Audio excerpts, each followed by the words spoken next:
दोस्तों good afternoon.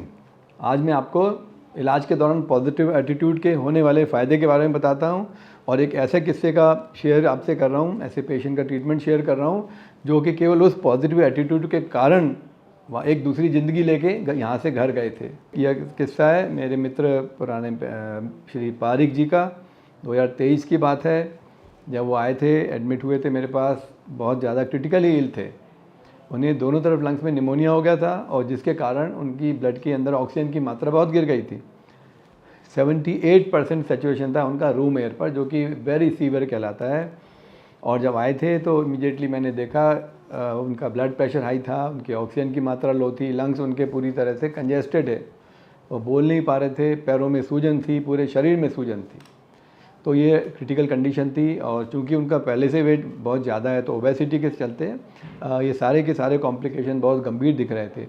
तो उनको इमीडिएटली एडमिट किया। वो बहुत कोऑपरेटिव थे, उनकी वाइफ भी बहुत कोऑपरेटिव थी।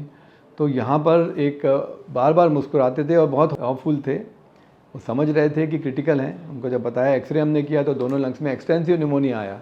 तो दोनों लंग्स का pneumonia with sepsis with severe hypoxia, जिसे हम ARDS बोलते हैं, ये उनको था, जो एक बहुत सीरियस कंडीशन होती है।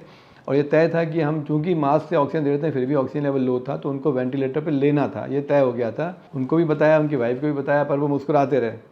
बोले कि आप करिए, आप जो कर सकते हैं करिए, मैं अच्छा होकर जाऊँगा यहाँ से। ये उनके लेवल का ऑफ कॉन्फिडेंस था, जो कि हमारे लिए एक इतना बड़ी स्ट्रेंथ बन गई। कई दिन तक इलाज चला, उनके बहुत सी जाँचें आई, बहुत से दूसरे डॉक्टर जुड़े, हार्ट फेलियर भी उनको था, हमारे नेफ्रोलॉजिस्ट भी जुड़े, मैं लगातार देखता रहा, उनके डिफरेंट डेली एक्सरे होते, जांच करते, ट्रीटमेंट करते। धीरे धीरे करके उनका निमोनिया कम होना शुरू हुआ, सूजन कम होनी शुरू हुई। पर ये बहुत टफ केस था, बहुत चैलेंजिंग केस था। 6 से 7 दिन लग गए, वो पूरी तरह वेंटिलेटर पे थे। पर एक बहुत अच्छी बात ये होती थी, जब भी उनका सिडेशन हटता था, वो उठते थे तो मुस्कुराते थे।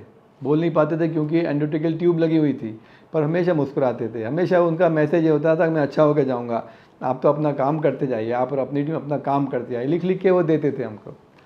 तो ये बहुत इंटरेस्टिंग केस था, इसका मैं अभी आपको दिखाऊंगा, पेपर में भी आया था। और सच में it was a really learning for me also, और हमारी टीम के लिए भी। अल्टीमेटली वो अच्छे हुए। अच्छी होने के बाद जब गए तो बहुत ही बड़ी बात थी, एक हमने बड़ी पार्टी रखी हॉस्पिटल में। और मैं फिर से कहना चाहूँगा कि देखिए, अच्छे होने के लिए आवश्यक है कि आपकी तरफ से भी पॉजिटिविटी बनी रहे। जहाँ भी आप ट्रीटमेंट कराएंगे, it will go a long way. जो उनकी बीमारी थी उसका नाम था bilateral extensive pneumonia with septicaemia, जब इन्फेक्शन पूरी बॉडी में चला जाता है। इसके साथ में ARDS मतलब जब लंग्स में इतना सीवियर निमोनिया होता है कि ऑक्सीजन की मात्रा बहुत गिर जाती है। उसके साथ मल्टी ऑर्गन फेलियर, किडनी की फंक्शन कम हो जाना, BP कम हो जाना, ये सारे डिफरेंट दूसरे ऑर्गन्स के इन्वॉल्वमेंट को मल्टी ऑर्गन फेलियर बोलते हैं। उनको इसके अलावा पहले से ही ओबेसिटी थी, ओबेसिटी हाइपोवेंटिलेशन सिंड्रोम होता है। तो इस तरह करके मल्टीपल चीज़ें जुड़ती चली गई। फ्लूइड ओवरलोड था और NSR का था और उनको CCF भी था।